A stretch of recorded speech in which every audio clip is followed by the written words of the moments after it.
Otis pasó de tormenta tropical a huracán categoría 5 en solo unas horas.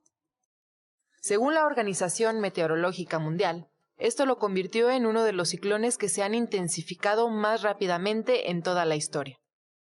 Un huracán categoría 5 significa vientos que golpean a una velocidad de 252 kilómetros por hora. Pero hay otras consecuencias del fenómeno como lluvias, mareas y deslaves. Tocó tierra en las inmediaciones de Acapulco Guerrero la madrugada del pasado 25 de octubre, provocando una devastación todavía incalculable en el puerto y los municipios aledaños. La mayoría de la gente no estaba preparada para un impacto de tan grande magnitud, y es que no había forma de preverlo. El doctor Jorge Zavala Hidalgo, director del Instituto de Ciencias de la Atmósfera, explicó en el canal de YouTube de la UNAM, Ciencia a Distancia, que los modelos existentes para monitorear el desarrollo de ciclones no alcanzaron a ver que se puede intensificar así. Esto fue parte del debate en redes sociales. ¿Se pudo prever lo que iba a pasar? ¿A quién tocaba emitir la alerta? ¿El daño causado responde únicamente a la intensidad del huracán o también a las condiciones urbanas y humanas de Acapulco? Las comunicaciones tardaron más de 24 horas en restablecerse parcialmente, por lo que hubo un hueco de información que se llenó con infodemia. Se especuló sobre la respuesta de los 3 niveles de gobierno, sobre la cantidad de personas que perdieron la vida y sobre la llegada de ayuda al puerto.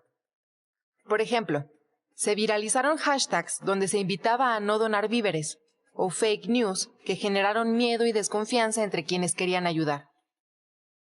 La tradicional solidaridad mexicana fue atravesada por las redes sociales. ¿Fue Otis una excepción o será la regla? ¿Qué lecciones le quedan a las autoridades y cuáles a la ciudadanía? ¿Qué sigue para enfrentar esta tragedia? De esto y más va hoy nuestra polémica en redes. Hola, ¿qué tal? Es un gusto saludarle. Yo soy Luisa Cantú Ríos y le doy la bienvenida a una emisión más de Hashtag Polémica en Redes. Para hablar al respecto de este huracán Otis, convocamos a un panel de personas expertas. Permítame presentarle en primer lugar a Eugenio Fernández Vázquez. Él es periodista ambiental en pie de página. Tiene una columna que usted no se puede perder. Eugenio, muchísimas gracias por estar por acá. Bienvenido a este espacio. Hola Luisa y hola a todos. ¿Qué tal? Está también vía remota el maestro Leodegario Sansón Reyes, es investigador de la Escuela Superior de Ingeniería y Arquitectura, Unidad Ticomán, presidente de la Organización Mexicana de Meteorólogos. Maestro, también gracias por estar por acá. Muy buenos días, a sus órdenes. Y como siempre, en Polémica en Redes, el maestro Carlos Jiménez, que es investigador de la Neointeracción Social. La infodemia fue otro huracán con el que tuvimos que lidiar, maestro, ya nos contarás más adelante. Así es, Luisa, un saludo fraterno y a todos los panelistas. Va de vuelta, muchas gracias. Si les parece, empezamos con una infografía. Encontré varias tratando de explicar qué había pasado en estas 8 horas de intensificación, digamos, de categoría 1 a 5 de Otis. N+ dice lo siguiente: el huracán Otis tocó tierra la madrugada del 25 de octubre del 2023 en inmediaciones de Acapulco Guerrero. Inesperadamente se alcanzó la categoría 5, lo que lo convirtió en el ciclón que se intensifica más rápido de la historia. Así lo indicó la Organización Meteorológica Mundial. A pesar de los estragos que ha causado en Guerrero, Otis no es el huracán más devastador en la historia reciente de México. Gilbert y Willman también alcanzaron la categoría 5 en la escala Saffir-Simpson y dejaron una estela de destrucción, así como Janet en 1955 y Lisa en 1976. Si bien el huracán Patricia registró vientos de 345 kilómetros por hora cuando llegó a las costas de nuestro país, se degradó a categoría 2 hasta convertirse en tormenta tropical. Maestro Leodegario, quisiera empezar con usted para preguntarle por esto. ¿Estamos con un ojo extra porque ahora tenemos información en tiempo real? Es decir, ¿este huracán tuvo mucho más cobertura de boca en boca porque tenemos redes sociales o efectivamente hay algo específicamente extraordinario en Otis?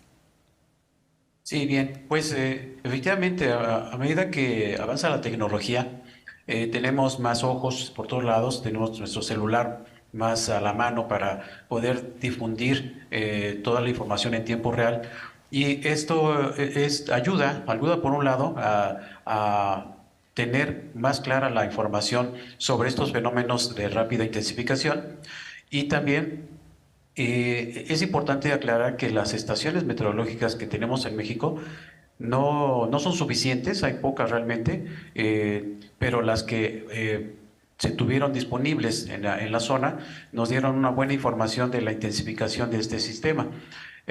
Como dices, es muy importante, tenemos más información, tenemos, sin embargo, creo que las personas que estaban en esa zona de desastre no lo categorizaron de esa manera, no lo vieron, no pudieron, pues tal vez dimensionar lo que iba a venir, y las autoridades tal vez reaccionaron lentamente a raíz de que se intensificó rápidamente. Ok, llegaremos a esa parte, digamos, ya de reacción, pero quisiera solo quedarme un poquito más con usted para ver este tema de la intensificación. Estuve leyendo que es la temporada de huracanes donde hubo más huracanes seguidos, digamos, o sea, como que escalaron rápidamente a categorías más fuertes. Lo que iba a venir, y las autoridades... No sé si se nos está colando un audio por ahí, sí. Hola, no pasa nada, estragos de la tecnología. Y entonces que hubo como más huracanes que mayormente se intensificaron en un periodo mucho más breve de tiempo. ¿Esto es cambio climático? ¿Esto es también supercapitalismo, digamos? O sea, que cada vez construimos más en espacio. Sé que es el tema de Eugenio, entonces te preguntaré también más adelante, pero ¿es mala planeación? ¿Es efectivamente temperatura normal del planeta y de las corrientes de agua? ¿Qué pasó específicamente con Otis y con esta temporada? Bueno, sí, exacto. Bueno, la intensificación rápida se debió principalmente a la temperatura de la superficie del mar. Este año en el Pacífico tenemos la presencia del fenómeno El Niño, que propiamente es el Niño Oscilación del Sur. Este fenómeno se presenta de cada 3 a 7 años y que ocasiona el aumento de la temperatura de la superficie del mar y la energía producida por esta temperatura de la superficie del mar es el alimento de los huracanes para que se formen estos huracanes intensos. Entonces, digamos que coincide la teoría de que al aumentar la temperatura de la superficie del mar, pues también aumenta el número de ciclones tropicales que pueden registrarse en esta zona del Pacífico y que, por otro lado, también se pueden intensificar rápidamente precisamente por este elemento tan importante que es la temperatura de la superficie del mar. Además, otro aspecto importante es que para que se genere un ciclón tropical, aparte de la temperatura de la superficie del mar, que tiene que ser arriba de los 26.5 grados, y en este momento todavía tenemos arriba de los 30 grados, otro elemento es precisamente que los vientos en la altura sean adecuados para que este elemento de energía que está en superficie pueda ascender y generar los vientos intensos que y precisamente ocasionó lo que se presentó, un sistema de alta presión en la altura que favoreció que esta energía en superficie ascendiera rápidamente, y fue uno de los elementos también para que se intensificara rápidamente.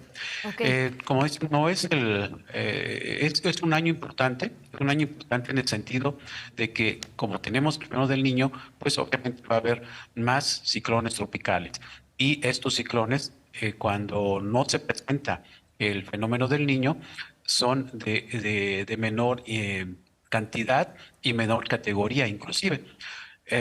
Lo que cabe también aclarar es que en el Atlántico, cuando se presenta el fenómeno del Niño, existen menos ciclones tropicales y la temperatura de la superficie del mar en el Atlántico debería ser más baja.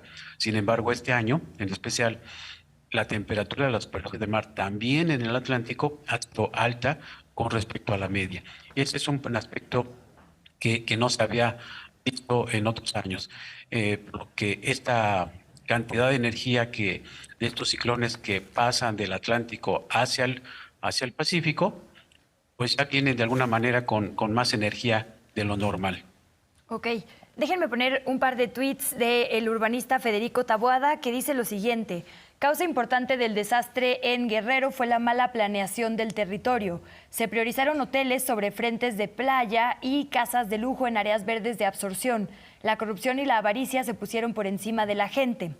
Y en otro tuit pone un comparativo de imágenes entre Río de Janeiro y Acapulco. Del lado de Río de Janeiro, dice, respetó los frentes de playa.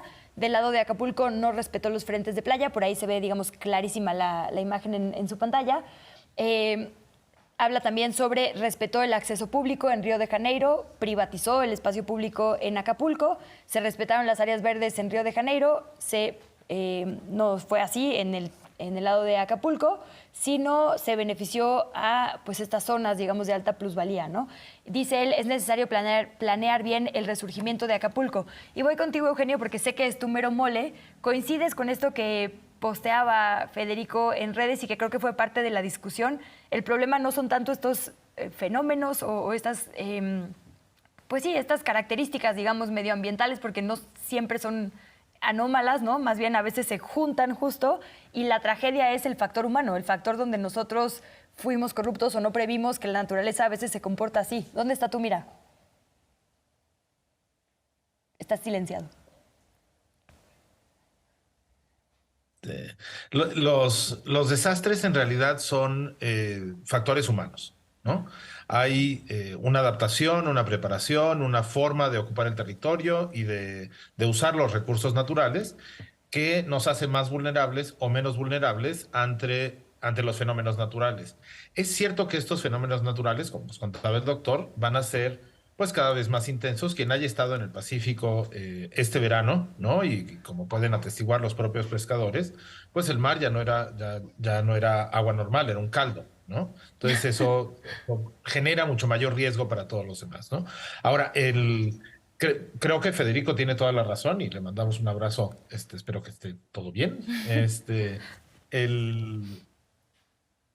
Creo que uno de los problemas que hay en Acapulco es justamente, no solo en Acapulco, sino en todos los litorales mexicanos, que se están comiendo los frentes de playa, que se privatizó el espacio público, como él señala, pero también hay que recordar que el grueso de los damnificados y los damnificados más vulnerables no están a pie de playa, están tierra arriba en la montaña, ¿no? Uh-huh. Y esa zona también se dejó a la buena del mercado, del caos y del capricho del presidente municipal de turno, ¿no? O del gobernador. Entonces, no solamente hay que poner el énfasis en respetar una ley, ¿no? No, ni siquiera hay que inventar gran cosa. Hay que hacer valer la legislación, hay que fortalecer a la Dirección de Zona Federal Marítimo Terrestre en la Secretaría de Medio Ambiente para que haga valer esa ley y para que imponga las sanciones adecuadas en todas estas zonas que señala Federico que están invadidas. Pero esto es desde Tijuana hasta Arriaga en Chiapas, ¿no? Hasta Tapachula. No hay playa que se salve en este país, ¿no? Y también en todas las ciudades costeras.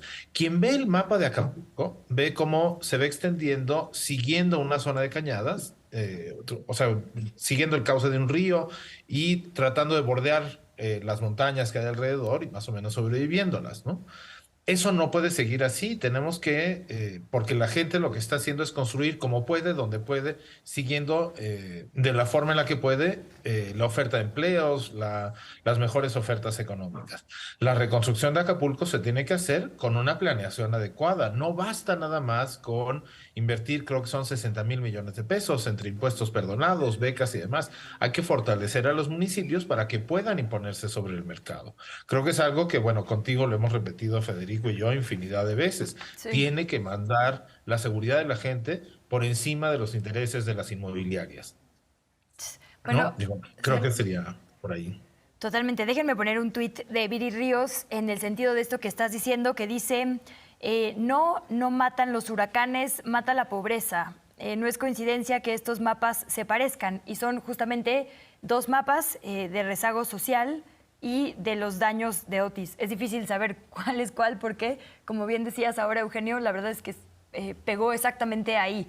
Entonces tendría que ser parte de nuestra mira hacia la reconstrucción. Entiendo que lo será, o al menos así se prevé con este plan que presentó el presidente el miércoles en la conferencia matutina. Ahorita llegamos a eso. Déjenme cerrar este bloque contigo, maestro Carlos, para preguntarte ¿desde cuándo estamos hablando de Otis? Porque estaba Max, estaba Lidia, como que nuestra mira en esta temporada más o menos sigue los huracanes, pero no es tanto un tema de conversación. Y ahora dicen, todo el mundo sabía menos el gobierno. ¿Es cierto? ¿No es cierto? ¿Qué encontraste en tus análisis? Sí, qué importante pregunta, Lisa, por por esto precisamente, ¿no? De que ahora todos conocen sobre lo que pues originó Otis en Acapulco. Mire, yo ahí, por ahí envié varias gráficas. Lo primero que analicé fue analicé pues fue esta campaña, pues ya digamos que no sé cómo nombrarla, esa campaña de tendencia de no donen. Ajá. Pero a su vez esta campaña, pues que es totalmente en contra de la esencia de nuestro pueblo mexicano, que siempre está atento a la solidaridad. Tú bien lo decías durante el terremoto en la Ciudad de México y otras cataclismos que han sucedido en el país a lo largo del tiempo. Pues siempre un signo del pueblo mexicano ha sido la solidaridad, el envío de ayuda, de apoyo, de despensas, víveres, etcétera. Y ver esta tendencia en redes realmente que pues lastima, ¿no? Para todas aquellas personas que realmente estábamos preocupados porque pues veíamos ahí las primeras imágenes. Y entonces yo me di a la tarea de analizar esta conversación. A su vez, lo que está en azul, las líneas en azul son los tweets, en este caso post, ahora con XCOM, que llamaban a no donar. ¿Sí? Como vemos, el centro de los ataques pues eran las cuentas del presidente López Obrador, las cuentas de la gobernadora de Guerrero, Evelyn Salgado, incluso contra Claudia Sheinbaum y otros actores, ¿no? Entonces, pero digamos que a su vez se generó también una conversación donde diversos usuarios daban las gracias al presidente por la atención que se le estaba brindando a todo el pueblo de Acapulco.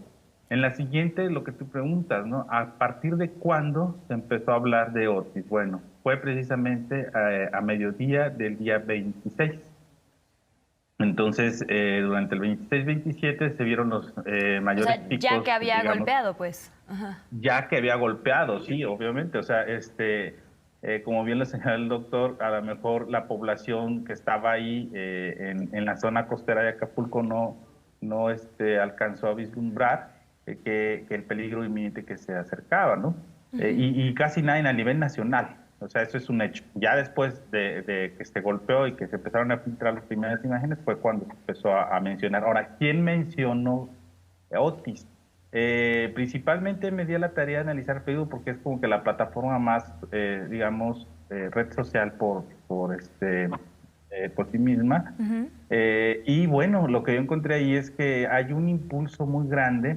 Tú lo mencionabas incluso al principio de esta cuenta N+, que pertenece al grupo Televisa, y es la línea azul. Vemos cómo la dinámica, cada puntito, y luego se hacen líneas, es por la continua publicación sobre Otis. Entonces superó a todas las que están ahí abajo, que está Aristegui, Milenio y otros tantos medios, lo superó en gran medida. Es decir, hubo una sobreatención, digámoslo así, sobre este suceso en Acapulco. Lo normal era lo de abajo, ¿no? Entonces eso también te habla pues de un impulso de narrativas, ¿no? De narrativas, como bien lo decía el presidente, incluso hoy en la mañana, de cómo pues estos medios construyen una defensa de un sistema, como ya lo mencionaron también con Eugenio, de defensa de los intereses monetarios por sobre la seguridad de la población.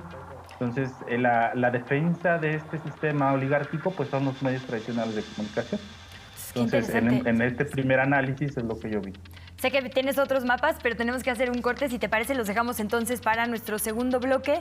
Permítanme una licencia de humor, porque me encanta Fernando Bonilla cuando ironiza sobre estos absurdos que hay en las redes sociales. Y justo se burló de estos hashtags no donen, porque si hay algo absurdo es ir contra esta naturaleza solidaria, como bien decías, Carlos, de las personas mexicanas. Con esto al corte. Por lo que está pasando en Acapulco, caray. Está de terror la situación. Tan lindos recuerdos que tengo yo de Acapulco, ¿eh? Allá nos llevaba mucho mi papá a las brisas, cuando todavía tenía algo de glamour aquello, porque luego se hizo medio...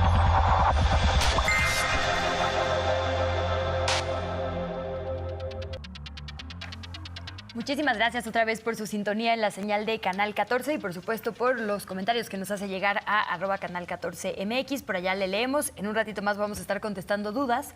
Por lo pronto, permítanme seguir analizando la conversación digital en torno a este fenómeno categoría 5. Como bien dices, maestro Carlos Jiménez, hubo muchísima cobertura específicamente de Televisa.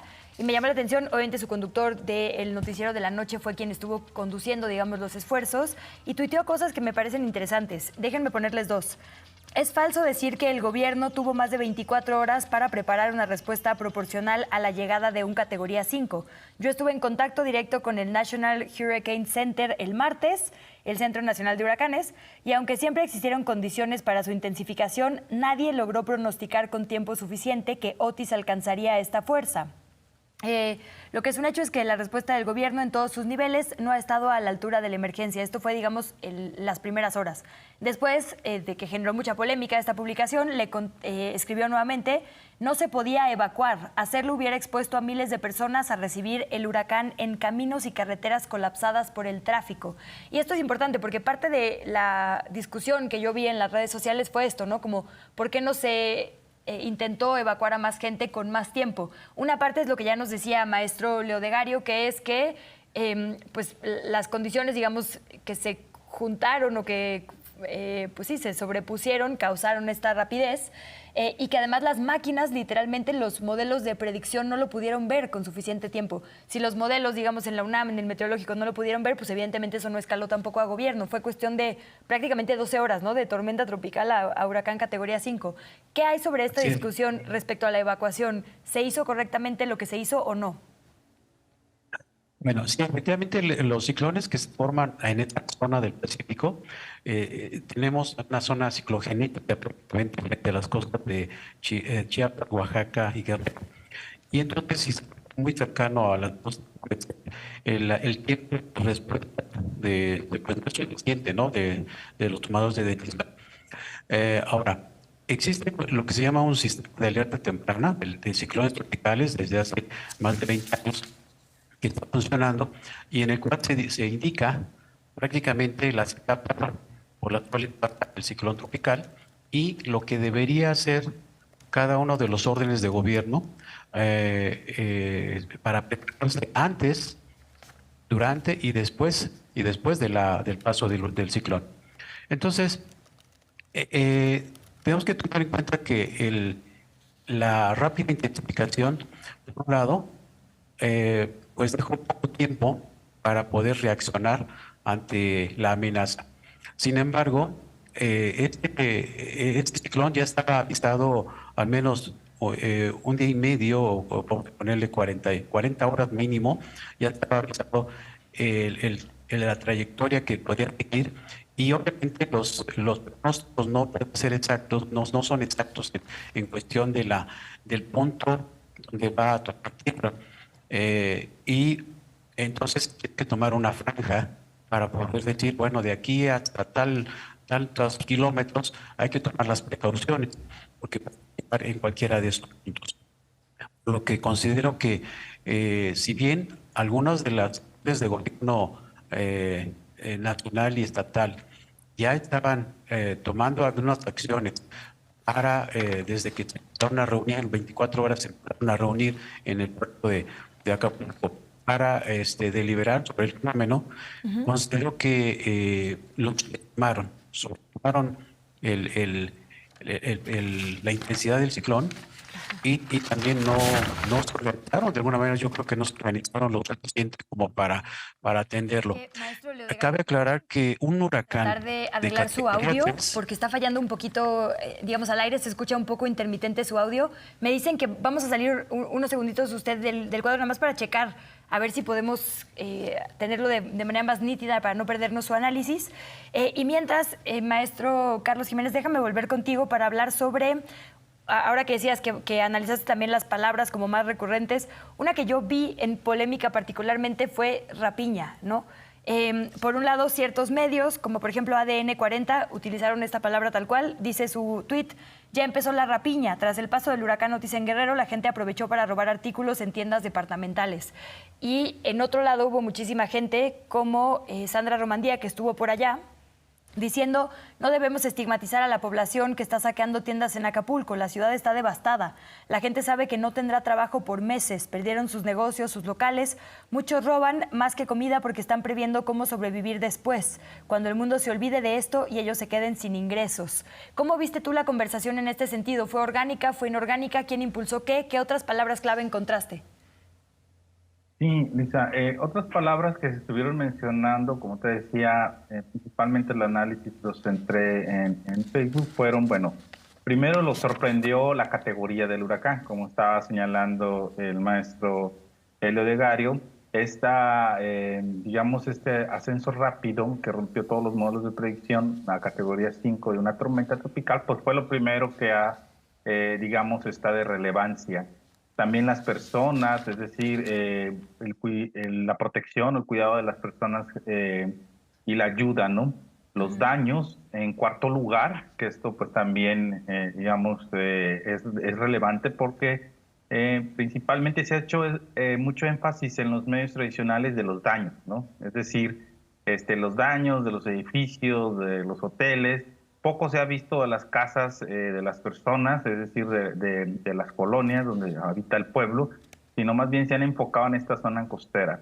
Y luego, pues en quinto sitio están los damnificados, o sea, ver entonces la posición, ¿no?, de la conversación hacia dónde va.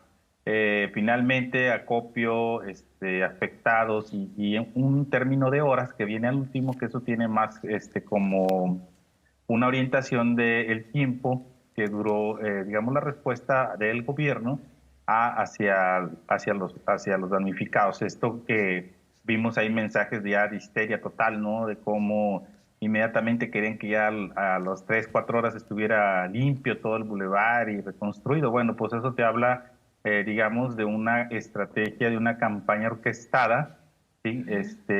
Muy bien, digamos, definida de utilizar esta tragedia para otra vez, de nueva cuenta, como lo hemos señalado en otras ocasiones, golpear al gobierno de la Cuarta Transformación. El sentimiento en esta gráfica que estábamos viendo, pues fue mayoritariamente negativo, pues obviamente toda esta tragedia pues conlleva utilizar palabras negativas, pero si nos fijamos, al final, digamos, el día 28, a partir del 28, 29, empieza a haber ya un ánimo más positivo, es decir, se empieza a ver las acciones, digamos, ahora sí empieza a haber una difusión por parte del gobierno de las acciones, porque pues se había dicho bastante durante, digamos, primero y segundo día después de haber pegado el huracán, que no se estaba haciendo nada, y que incluso había retenes, ahí noticias falsas de retenes que impedían que llegara la ayuda a Acapulco, ¿no?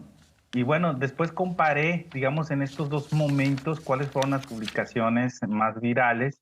Digamos que en el primer momento, que fue del 22 al 26 de octubre del huracán, pues la publicación más viral es precisamente el agradecimiento al presidente López Obrador por haber ido, y todos recordamos esa foto, que se baja el jeep atascado y él sigue caminando, ¿no? O sea, no lo va a detener nada y va en ruta hacia ayudar, hacia orquestar toda la estrategia de apoyo a los damnificados de Acapulco. Esa fue digamos, la más viral. Y después, en un segundo momento, del 26 al 29 de octubre, hubo otra viral impulsada por Atypical TV, que ya sabemos todos que es un medio de la derecha conservadora mexicana, ¿no? Donde digamos que la publicación más viral pues es un reclamo de esta exalcaldesa, ¿no?, de Sandra Cuevas, pero si analizamos bien, digamos, ¿por qué es viral este post? Bueno, porque fue, digamos, mitad de me divierte, es decir, las reacciones fueron más, digamos, de burla, riéndose con respecto a su posición sobre los reclamos que hacía al gobierno.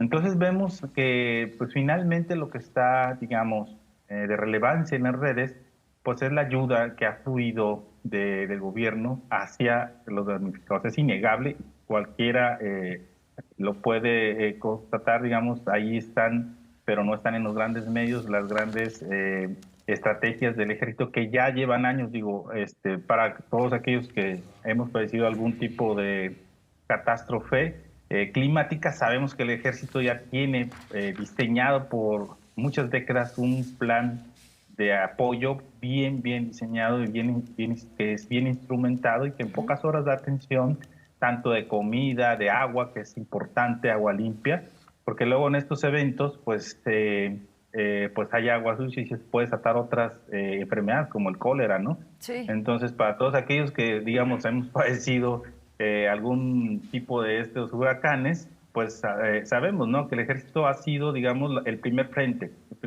de combate en contra de, digamos, todo este caos que se desata, y ellos siempre han sido como, digamos, los guardianes, ¿no?, y esta vez no fue la excepción. O sea, fueron los primeros que llegaron, fueron los primeros que restablecieron algunos canales de comunicación, carreteras, que es muy importante, y luego destacar también todo el trabajo que se ha hecho para restablecer la energía eléctrica ahí en la bahía de Acapulco, ¿no? Eso ha sido un enorme esfuerzo que muy pocos medios lo han señalado, ¿no? Entonces, ayer vi yo fotos en las redes, en la noche de Acapulco ya, digamos, se veía iluminada.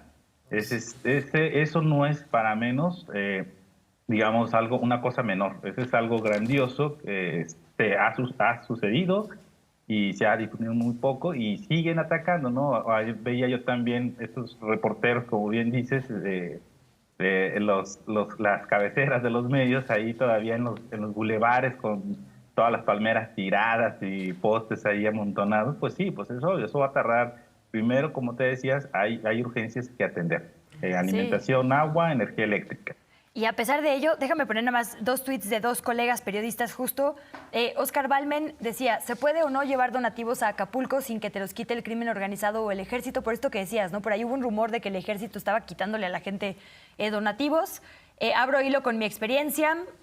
Dice, algunos lo saben, otros no. Soy miembro de una organización que busca tender una mano a personas privadas de la libertad. Tras el daño que causó Otis, nos preocupamos por la población del penal de Acapulco. El viernes tomé la decisión de ir por mis propios medios. Avisé a mis amigos, juntamos 10 kilos para entregar donativos. Ustedes vieron cómo lo compramos, bla, bla, bla. Y después dice, subí todo a mi camioneta. Yo estaba feliz pensando que el sábado saldría de madrugada. Había que coordinarse con autoridades, todo estaba planeado. Recibí la recomendación de funcionarios de no entregar personalmente nada en Acapulco. Decían que había retenes o del crimen organizado en Chilpancingo y Acapulco o del ejército y que te quitaban a punta de pistola. Me ofrecían entregar todo en los retenes, digamos, anteriores de la Sedena para viajar descargado. Total, dice, no iba a dejar que el crimen me robara y entregara donativos que compramos con tanto cariño. Cedí, entregué todo y pese a las advertencias tomé carretera de Chilpancingo a Acapulco. Falso, ni un retén. Otros colegas tampoco los toparon. Y por ahí otro tuit de Daniel Iturbide que dice, me preguntan mucho por qué no hemos hablado de los supuestos asaltos de elementos de la Guardia Nacional o Ejército a coches con víveres que van a Acapulco. La respuesta es muy sencilla. Hasta ahora no existe una sola prueba de ello. Es decir, la verdad es que la gente que sí reportó estos mensajes que estaban circulando en las redes se topó con que no había tales, ¿no? Al revés, se toparon con imágenes como las que tú describes de ayuda, de reacción, digamos, a la emergencia. Y ahí preguntarte rapidísimo otra vez, Eugenio, porque vi en tendencia también la palabra Katrina. Katrina, imagino, tratando de comparar, digamos, respuestas de 2 gobiernos distintos, de Bush y del presidente Andrés Manuel López Obrador, con muchos años de diferencia entre el 2005 y el 2023, pero ambos categorías 5. Una crítica que se hace a la reacción de Katrina es que eran poblaciones marginadas, que fue muy tardía, que no, casi que optaron por no ayudarles hasta semanas después y esto provocó miles de muertes, una devastación tremenda contra el escenario de México. Primero preguntarte, ¿es eso válido? ¿Podemos comparar 2 escenarios de 2 geografías, 2 momentos en tiempo tan distintos? ¿Sirve o no sirve esto? Y también un poco tu lectura sobre estas reacciones. Yo creo que no sirve de nada y que es una franca tontería, la verdad. Yo suelo desconfiar mucho de las palabras tan fuertes, como tontería, por decirlo menos, pero comparar el hecho de que un gobierno con las capacidades del gobierno estadounidense, con capacidad para prevenir, con un presupuesto enorme, que simplemente decidió abandonar una población porque claramente los afroamericanos no les importan un comino, es muy distinto que un gobierno que actúa muy rápidamente. A mí no me gustan muchas de las respuestas que ha dado el gobierno, pero el gobierno ha respondido, ¿no? De eso no hay ninguna duda, ¿no? Creo que en ese sentido hay un afán de mentira y desinformación que no ayuda absolutamente a nada, ¿no? Y este llamado a cancelar la solidaridad, pues es muy elocuente de con quién estamos hablando, ¿no? Es este momento donde importa más pegarle al presidente que ayudar a poblaciones que le están pasando muy mal, ¿no? Más allá de eso, yo creo que estos son momentos clave para exigir un fortalecimiento de las capacidades civiles del Estado, ¿no? Que es muy distinto decir tenemos que estar mejor preparados que decir no hay que hacer nada o este gobierno no está haciendo nada, ¿no? Yo creo que son dos cosas distintas. Tendríamos que tener, no tendríamos que estar donando, ¿no? Tendríamos que tener una capacidad oficial para responder a las necesidades de la sociedad sin cargarle la mano a poblaciones que no necesariamente tienen esos excesos, ¿no? A mí me gusta más pagar impuestos cotidianamente que donar una caja de agua cada tanto, ¿no? Total, ese es un gran ángulo, fíjate. Sí, deberíamos también pensar en eso. Lo haremos en el siguiente bloque, ¿no? Como qué lecciones y qué viene en el futuro. Lo guardo para discutirlo al ratito. Nada más para cerrar este bloque, maestro Leodegario, ¿qué nos estaba diciendo que se nos cortó ahí respecto a justo la posibilidad de medir o no el impacto? Sí, les comentaba que un huracán de categoría 3 ya es muy intenso y puede generar muchos desastres también. O sea, a partir de categoría 3 ya se considera un sistema muy intenso. Entonces, yo considero que la población como tal le falta cultura meteorológica en el sentido de que cuando piensan que viene un huracán, cuando piensan que viene un huracán y les dicen va a pegar por tal lugar, piensan que si no hay categoría 5 o 4 no es importante y que si es tropical o depresión tropical tampoco es importante, por lo cual muchas veces la gente no toma las medidas adecuadas. Las autoridades también creo que estuvieron rebasadas en el sentido de que esperaban a que llegara el centro del huracán como para tomar las medidas y en el sistema eléctrico se menciona claramente que un ciclón empieza a afectar cuando sus bandas nubosas ya están tocando tierra. Y esto ocurrió prácticamente 18 horas antes de que tocara el centro del huracán, se tocara tierra. Entonces, si ya se está sintiendo los efectos del huracán, una oleaje intenso, lluvias, estaban sintiendo ya los vientos, no de huracán obviamente, estaban sintiendo vientos ya de 50, 60 kilómetros por hora. ¿Por qué no hicieron nada en ese momento?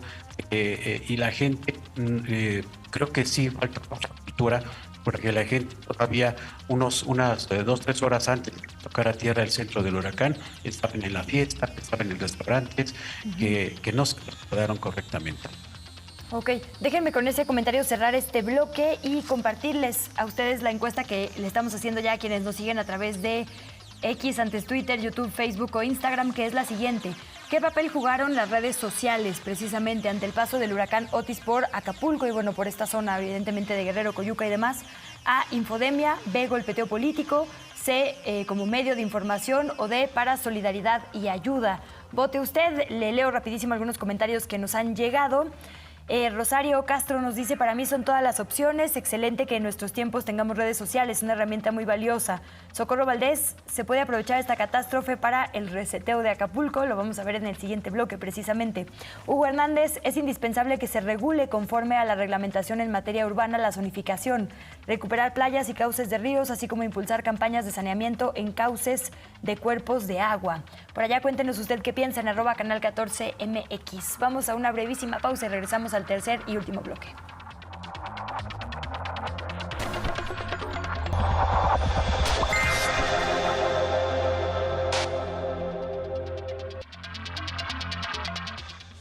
Seguimos en esta hashtag polémica en redes con el hashtag huracán Otis. Permítanme compartirles, estimados invitados a este panel, un tweet, un hilo, en realidad como se conoce cuando son muchos tweets, de la doctora Nacheli Ruiz Rivera, que dice lo siguiente.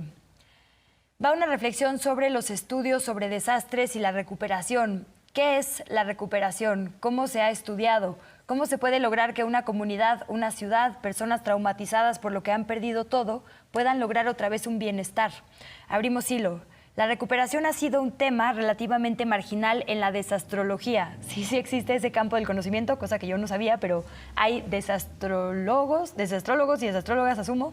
En los primeros casos que se estudiaron, el foco era entender los impactos. Pone ahí un ejemplo del libro. Una gran parte de los estudios de desastre han buscado entender precisamente por qué suceden estos, que es un poco lo que estamos haciendo aquí ahora.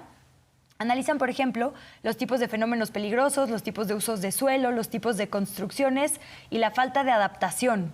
Hay que decir que durante décadas el enfoque predominante de la desastrología fue más bien orientado a las ciencias del comportamiento. ¿Qué hacemos las personas bajo una situación catastrófica, traumática, en la que el orden social cambia por completo? A finales de los 70 se consolida una visión fiscalista, le echamos la culpa de todo al fenómeno peligroso.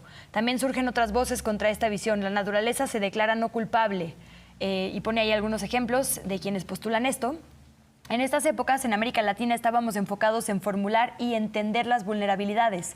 Eventos como el del volcán Nevado de Ruiz en Colombia, el sismo de México del 85, generaron reflexiones importantísimas sobre el desarrollo y los desastres. En fin, es un largo hilo que la verdad es que vale la pena ver con calma, sobre todo todas las referencias que pone.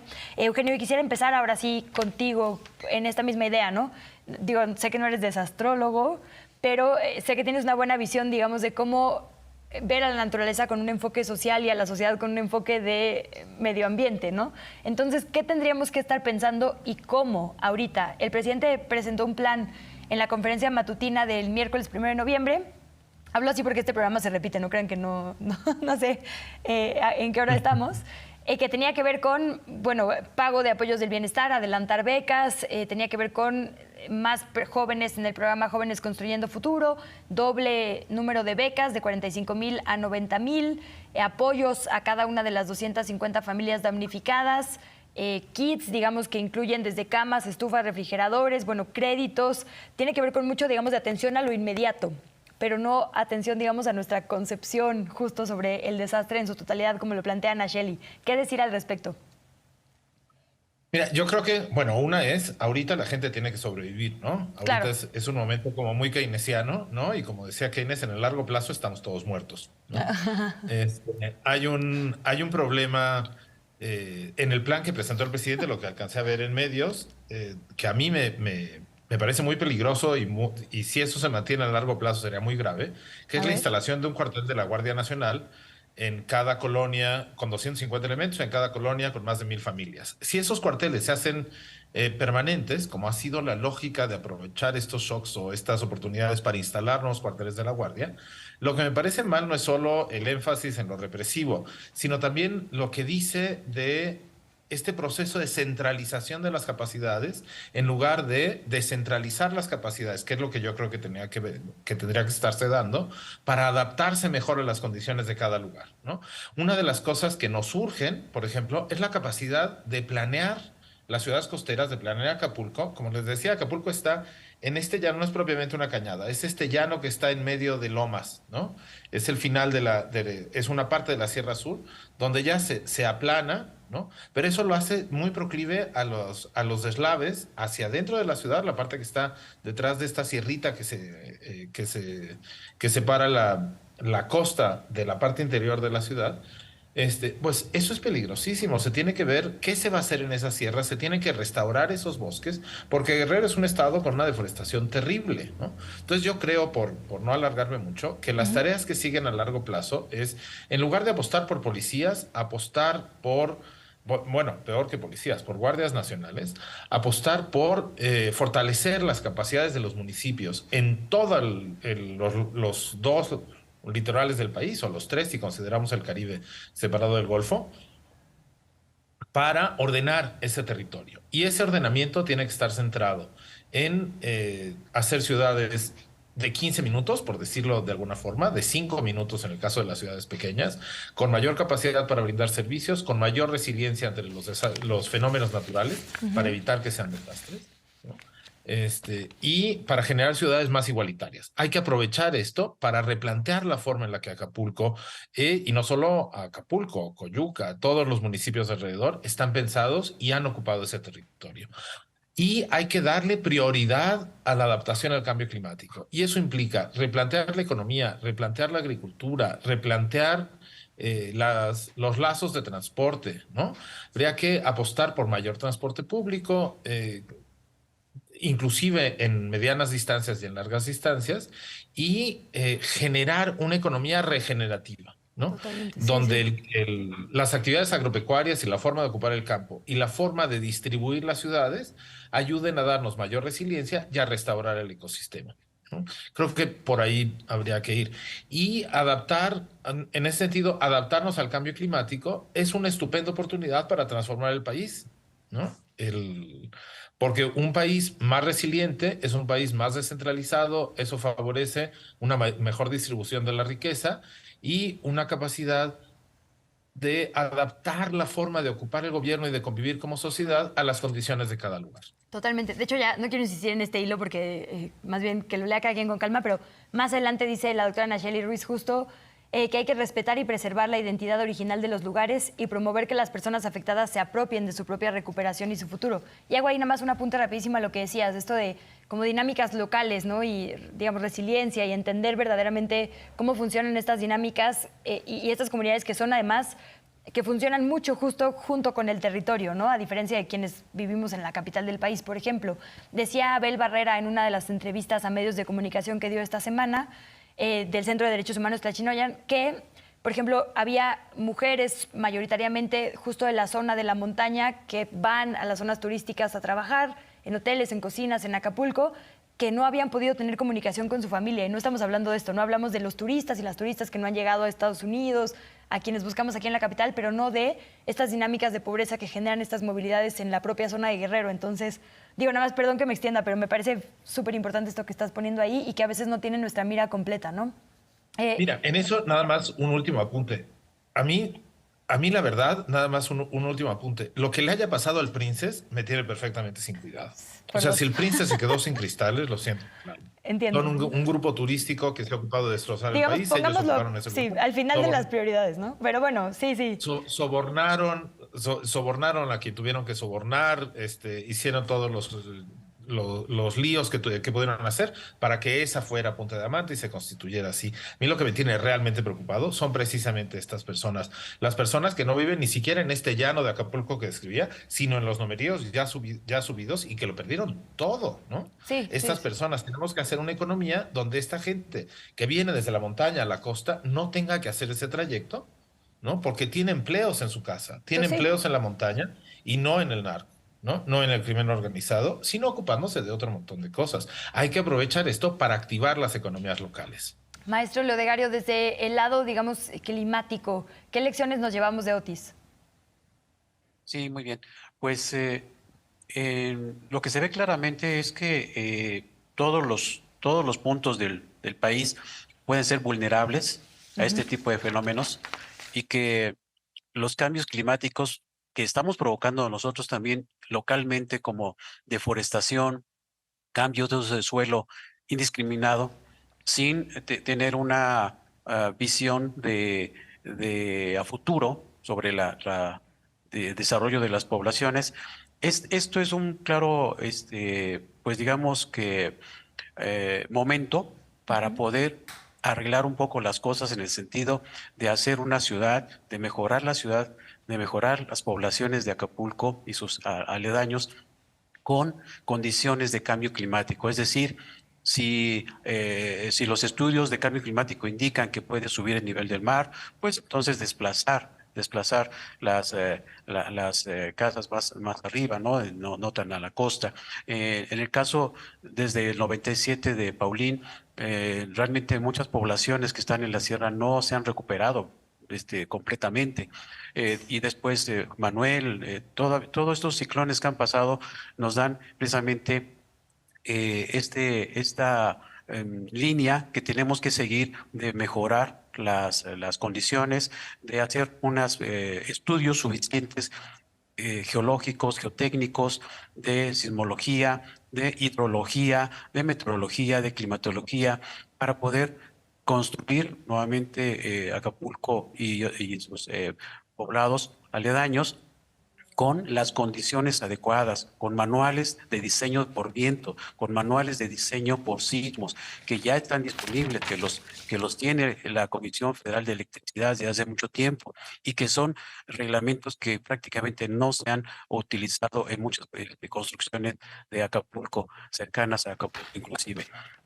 Tal es el caso de que algunos años, cuando pasó Manuel, muchas poblaciones también quedaron inundadas precisamente porque no se hicieron esos estudios adecuados y se construyeron viviendas en esas regiones. Entonces, esta lección que nos deja Otis es inmensa, o sea, es mucha destrucción, sí, pero la tenemos que aprovechar este momento para mejorar las cosas, hacerlas bien desde el momento, desde el principio, hacerlas muy bien. Muchas gracias.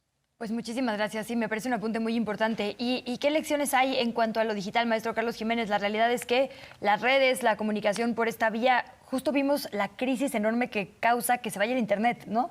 Las redes ya van a ser una parte fundamental y nuestra pedagogía y buen uso va a ser también medular en estos fenómenos naturales. ¿Qué lecciones nos deja por allá eso? Sí, qué importante lo que mencionas, Lisa.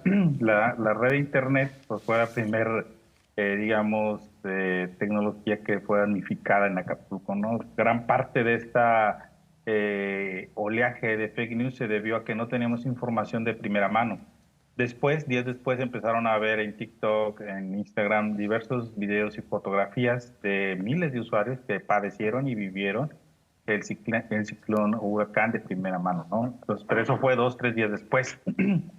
Yo pude, digamos, visualizar al menos 3 líneas o estrategias de desinformación que pues aprovecharon los ya habíamos mencionado, estos medios que a su vez funcionan como escudos ante este grupo poderoso oligarquico que aún no quiere, digamos, dejar pasar cualquier oportunidad de incidir en cuestiones negativas, ¿no?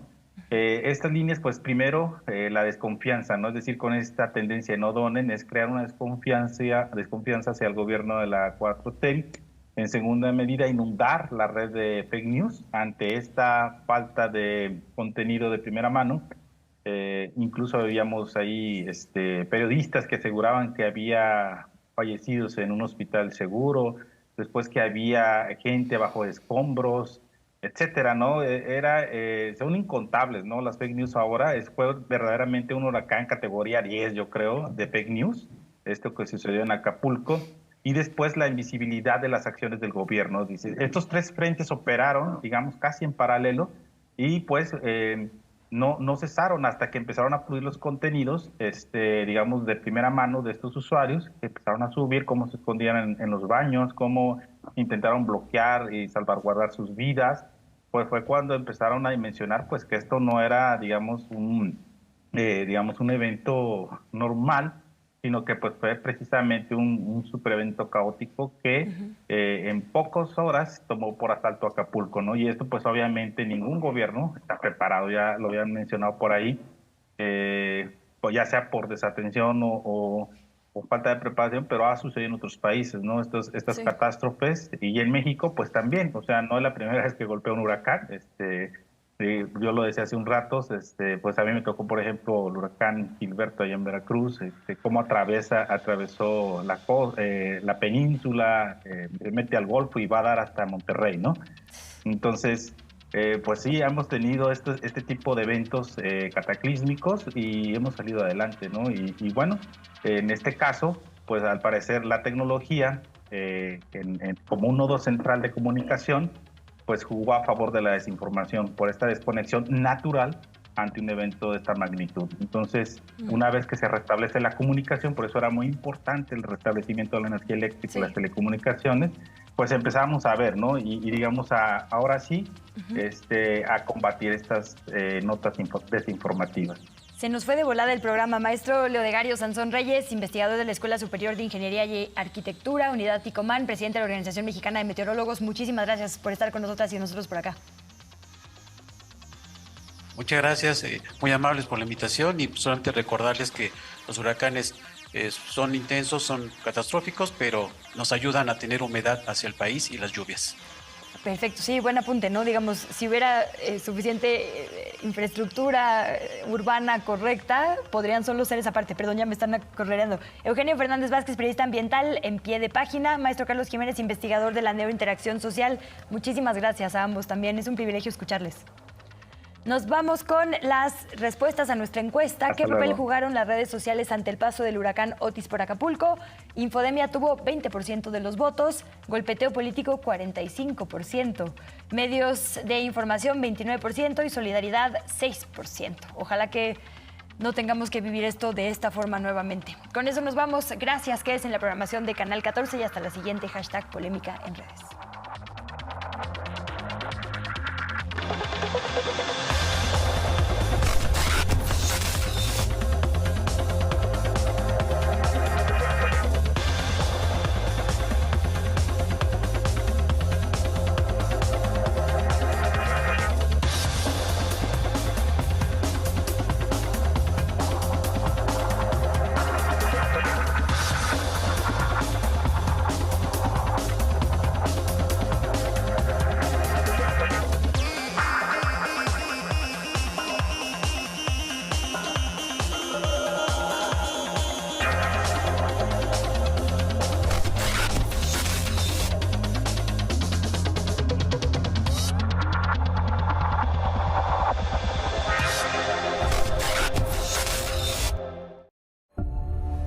A continuación, Rituales de México.